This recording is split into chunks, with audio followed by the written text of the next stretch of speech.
Hey everyone, Rick here, and folks, welcome to day one of the 31-day Battlefields of Mana Battle Report Challenge. Oh, that's right. Here is report number one. So first things first, let's figure out where this battle's going to take place, how big of a battle it's going to be, and at the end, we'll put a sticker on the map. As you can see, we are stickerless. At the end, hopefully I stick with this. At the end of the 31 days, we should see 31 stickers on this map. Okay, where are we battling? Number 5 and number 5. Okay, so that means we are in the Forest of Arcadia, which is the big forest. So this one right here, Forest of Arcadia, it's a tier 2. So we look at the tier 2 table number 5, we're looking at 28 points. For Lunar Knights and Regal Guard, let's come back after I've chosen the forces. Okay, quick interruption to get a look at the terrain.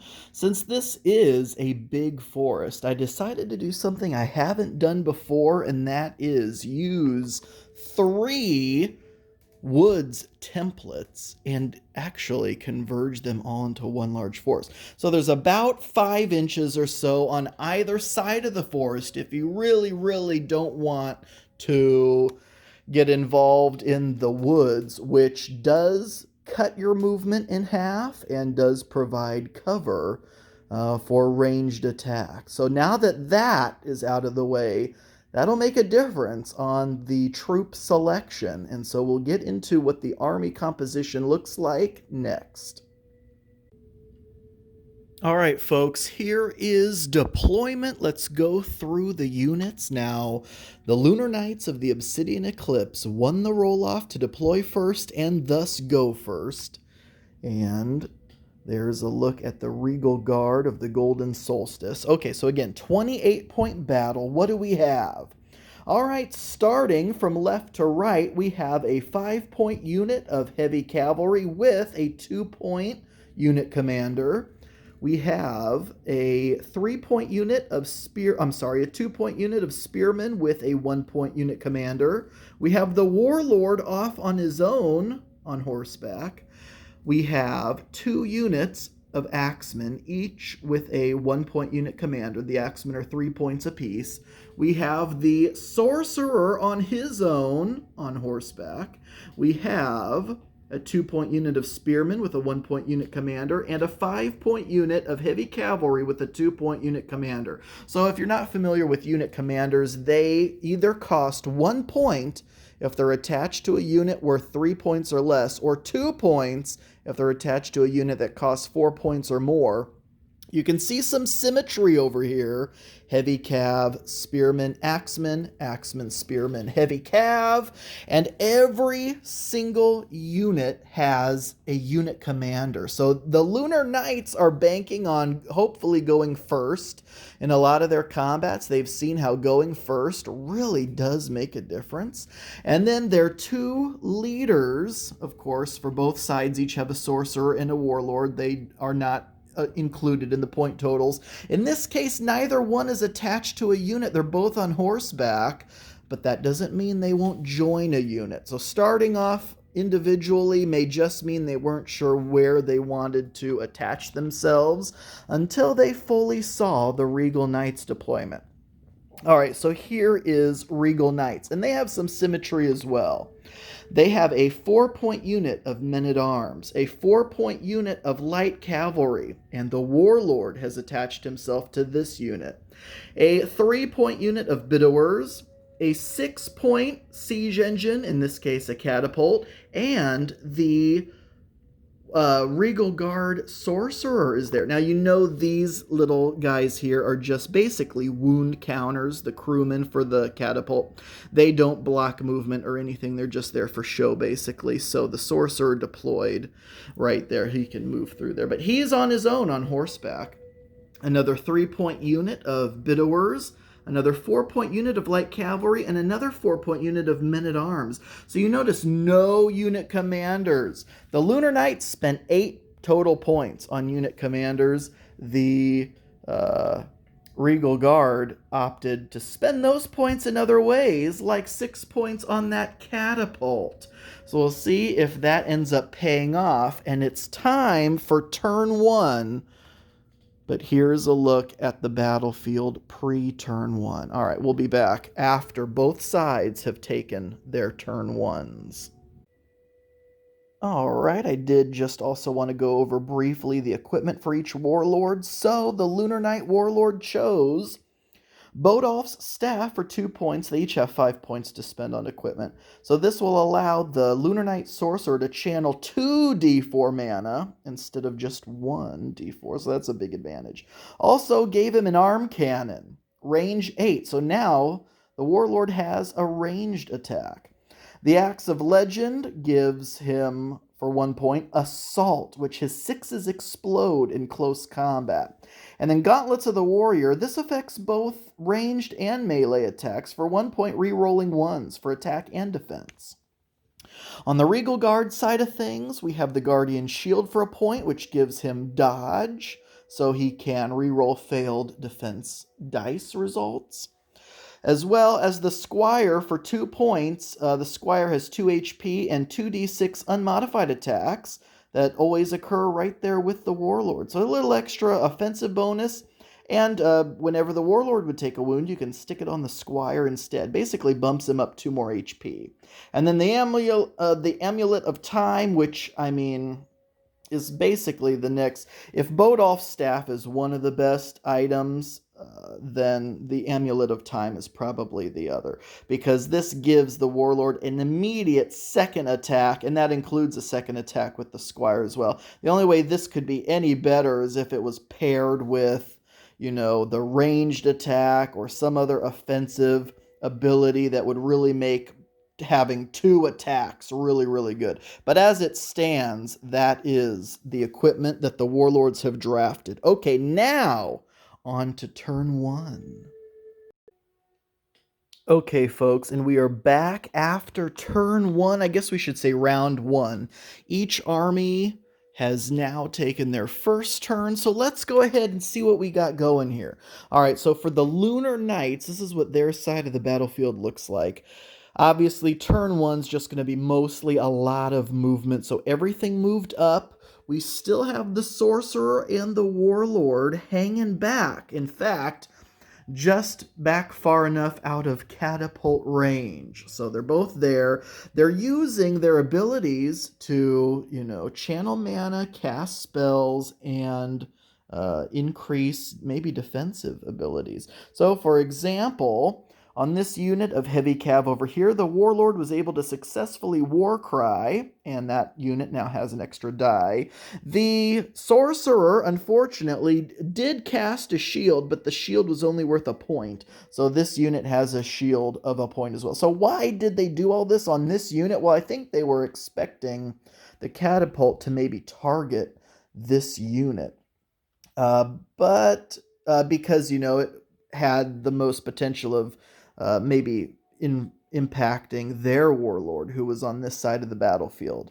We'll get into why that was not the case. But then we had the Spears move up just barely into the forest.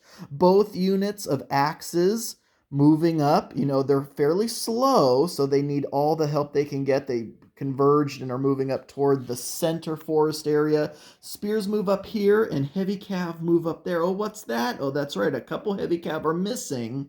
So that'll end the Lunar Knight turn 1. So what happened on Regal Guard turn 1? Well, they moved these Bidowers into this V formation to protect the catapult from all angles, essentially. Bidowers are great in that they have a ranged attack. They are also not terrible in melee like other ranged units may be. So if a unit does end up getting anywhere near the catapult, they can shoot at them. And also engage them in close combat. Then the Sorcerer moved up here kind of similarly in the center so it could cast some spells. In this case, he cast an enchantment here on this unit of Light Cavalry. So they moved up everything as well. Unfortunately, the Warlord's unit of Light Cavalry wasn't able to quite get into contact there. This unit, however, was. So it'll be fighting next turn. This unit will as well when those spearmen eventually charge them. But he wanted to cast an enchantment over here, let them get a reroll if necessary. Men-at-Arms moved up their full amount on both sides, fully aware that these two heavy cav units are going to be charging them, collision hits, all sorts of damage. But they wanted to still move up as far as they could to have the battle kind of commence here, commence there. Didn't want it to take place too far down here where if the men-at-arms do lose, that heavy cav unit can then turn and run up the backside of the table. So I want everything to happen here, also in the hopes that especially this warlord-led unit might eventually destroy these spearmen and then could turn and flank the heavy cav, and so that'd be a 2-on-1 advantage. And that's what they're thinking on both sides. We'll see what the axemen do if they end up flanking these light cav units or if they run straight toward the Bidowers and the catapult. Another reason why these light cav units didn't just flank these heavy cav right off the bat was because then they would give up their flanks and potentially their rears to the axemen, but the flank for sure to the spearmen. So they decided to try to deal with them first. The Regal Guard Warlord tried to get off a war cry. I believe they were targeting this unit of men-at-arms, but they failed to do that. And then the shooting phase, ranged attack. The catapult diverted 2 inches, which unfortunately was still enough. He placed that template right over the center of this middle guy here. 2 inches it diverted that way. So the center hole was still barely enough clipping the edge of that banner bearer, so they did take the full brunt of a catapult. Thankfully, the catapult did not roll that well on attack, and the cavalry did roll pretty decently on defense, so it wasn't just a complete destruction of that unit. They did suffer 2 casualties, 4 total wounds, but at least they're still in it. And that is the end of round 1. So first blood, 2 heavy cav for the Regal Guards, and now we move into round 2. All right, folks, here is the end of round 2. Oh my gosh, we had a lot of bloodshed here. All right, so let's start from the bottom and go to the top. So heavy cav for the Lunar Knights really did a number on these men-at-arms. However, light cav for the Regal Guard almost completely wiped out the spearmen. These axemen, both units, did decide to pivot, and one is going after them, and the other is headed up that direction. These guys did take a slight hit because the Regal Guard catapult targeted, actually, this unit, but it diverted just enough that this unit took some shrapnel hits, so they ended up suffering 3 wounds from that, so that wasn't too fun. Up here, spearmen taking some casualties, I don't think they did a single wound to those light cav in that exchange. And then just some traded blows up top here. We did, on the Regal Guard side, actually move up the Bidowers because they figure everything looks in hand, except for maybe down here. We may start to reposition ourselves in maybe this next turn. But we formed up like this and shot at the Warlord. He had a shield, so they took that out. The Warlord himself charged up, by the way. The Lunar Knights figured the catapult would target him, but no, it didn't. So that Warlord is headed in that direction. I think that's pretty much everything. The Sorcerer also targeted the Warlord as well with the spell. All right, so that is the bottom of round 2. We are headed to round 3. Be back once that is complete. All right, folks, bottom of turn 3. You can see that this unit of heavy cav demolished what was left of those men-at-arms. The Warlord and his light cav unit finished off the spears and also has already decimated the axes that flanked them. The Warlord here is just kind of saying, come shoot me, and Him, along with shots from the Sorcerer, have halved that unit of Bidowers. That unit of Bidowers turned to reform to, get ready for those heavy cav coming at him. Up here, this unit of light cavalry has held off that unit of spearmen and has, halved them, but now they're getting ready to fight those axemen. And then up here has kind of been just a back and forth, heavy cav versus men-at-arms. No one getting a true, when that's all said and done, there's probably going to only be a banner bearer left. But that is what happened. The catapult failed. It targeted this unit, of course, and diverted elsewhere. So now that is half of the game over. Turn 4 next. All right, folks, this is the bottom of turn 4. Lots happened over here. So the heavy cavalry charged into the Bidowers. They didn't actually charge, they couldn't, but they got into combat with the Bidowers. But unfortunately, these light cavalry with the Warlord on their turn finished off the axemen, finished off the spearmen, and were then able, and that was on the Lunar Knight's turn. So on their turn, they had enough speed, because of how nimble they are, to charge into the rear of this heavy cav unit and just decimate them. But thankfully, the heavy cav's resilience allowed them to at least do some wounds to those light cav. But it's not looking good. We have I don't know if I've been mentioning this, but the arcane duels have been going in the Regal Guard's favor. Dice rolls in general have been going in the Regal Guard's favor, and that's even using the same dice. You can see he's at half strength, the Lunar Knight Sorcerer. And then heavy cav up here, we're able to finish off the men-at-arms without taking any wounds, which is good because they're very wounded themselves. The catapult tried to finish them off, but diverted. This sorcerer for the Regal Guard took a shot into the flank of those axemen and did a number on them. And the spearmen and the axemen are still trying to pick away at those light calves. So all in all, I'd say favors going to the Regal Guard pretty heavily. We need to see the Lunar Knights roll better. All right, we will get back after turn 5. All right, folks, bottom of turn 5, a lot has happened, and it's looking very bad for the Lunar Knights. All right, so we had the light cav remnant who was with the Regal Guard Warlord just shoot up to the very top corner. There's no one who's able to shoot him or get anywhere near him, unless maybe this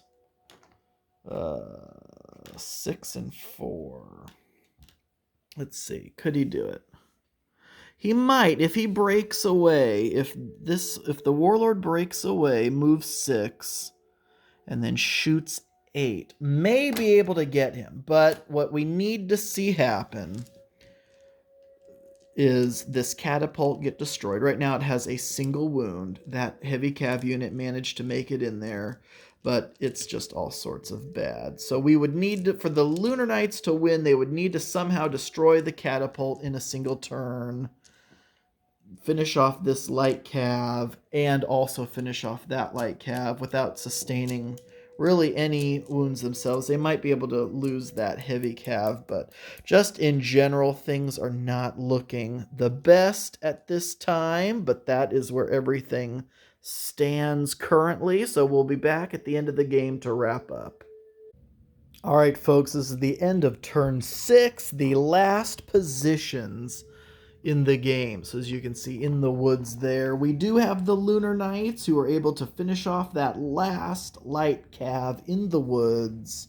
Unfortunately, their heavy cav were also destroyed, and of course they couldn't get to that other light cav because instead the Lunar Knight Warlord broke away here and decided to aim at the catapult. Now the catapult only has 2 wounds left, but unfortunately, what they needed to do, and because I think they could have done it, they needed to eliminate that light cav, which they did. They needed to eliminate the catapult, which they were close, and they needed to have this unit of Bidowers with the sorcerer shooting at them. he was able to channel a 6-mana Pyrostorm, which 6 mana would have been enough if they would have done 6 wounds. That's what they needed to do to have them, but unfortunately 2 wounds was all they were able to do. Because if you have a unit, you do get 1 point for partially destroying a unit. So that would have been a point. The catapult is worth 6 points, and then that light cav unit, they had already gotten a point for having it, but they would have gotten 3 more. They got 3 more points for destroying it. So that would have left only 2 points worth of Bidowers left, and 3 points worth of light cav left. So that would have only been 5 points remaining for the Regal Guard, and the Lunar Knights have that in what they have remaining. 1 point left of Spears, 3 points left of Axemen, and a 1 point unit commander. So it would have been 5 points remaining to 5 points remaining. But as it stands, they have the 3 points for that light cavalry unit, the full 3 points for those Bidowers, and the 6 points for the catapult. We might say 5 points and give them Lunar Knights a point for having the catapult. But still, in the end, here is what the Lunar Knights destroyed. So let's recap it. All right, Lunar Knights were able to destroy 4 points in a Men-at-Arms, another 4 points in Men-at-Arms, a 3-point unit of Bidowers, a 4-point unit of light cavalry, and get a point. Unfortunately, that's it. This unit would have been worth 4 points, but they only get a point for not being able to eliminate that last banner bearer. A point for those light cavalry. And we'll give them a point for doing more than half damage to the catapult. So what's the total? You have 1, 5, 9, 10, 11, 12, 16, 17 points for the Lunar Knight. So 17 out of a possible 28. So is there 11 points still on the field here? 5, 6, 7, 8, 9, 10, 11. Yep. 11 points still on the field. They destroyed 17 points. And then the Regal Guard were able to destroy 5 points in heavy cavalry, 3 points in axemen, 2 points in spearmen, another 5 points in heavy cavalry. And then here is where, and then also 1 point for having this other spear unit. But a big portion of the points are coming up here in these unit commanders. So these 2 unit commanders were part of heavy cavalry, so they're 2 points apiece. And then these 3 unit commanders were in 2 units of spearmen, so a point apiece, and a unit of axemen, so a point. So that's 1, 2, 3, 4, 5, 6, 7 just in unit commanders. So 7, 8, and then 10 is 18, plus 5 is 23. So 23 points destroyed to 17 points destroyed. 17 points destroyed with 11 points left on the field, and 23 points destroyed with 5 points left on the field. So overall, honestly, a fairly close game. If it kept going, I mean, who has the edge? All they have left is these Bidowers and a wounded catapult with one guy running for his life. They still have a unit and a half. But their leaders are also damaged. So the Warlord only has 4 HP left. This Sorcerer only has 5 HP left, where the Regal Guard, Sorcerer, and Warlord are at full 10 points apiece. So who knows, but, the game ends at 6 rounds. So here is battle number 1 of the 31 days. Let's get this tripod going here, because what do we have to do now? Oh, well, we need to add a sticker. Because again, folks, this was the Forest of Arcadia, I believe, right? Yes.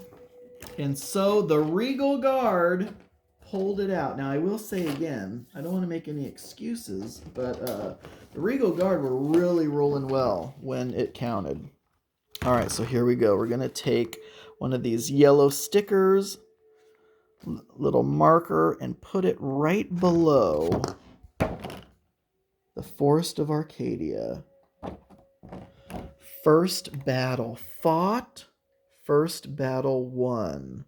By the Regal Guard. Regal Guard now control the Forest of Arcadia. There's going to be so many more battles left to come. Very interesting. In retrospect, did the Lunar Knights rely too heavily on these unit commanders? 7 points in unit commanders, but that let them go first quite often. But that catapult, that was a point sink too. 6 points. And it did some damage, but as soon as the last couple turns came into play, the Lunar Knights were able to get someone into close combat. And when you are in contact with the catapult, it can no longer fire. So maybe they should have tried to do that a little earlier in the game. But as it stands, that is it. The Forest of Arcadia has been claimed by the Regal Guard, despite Lunar Knights still lingering around. All right, folks, thank you all so much for watching. I do truly appreciate it. And until next time.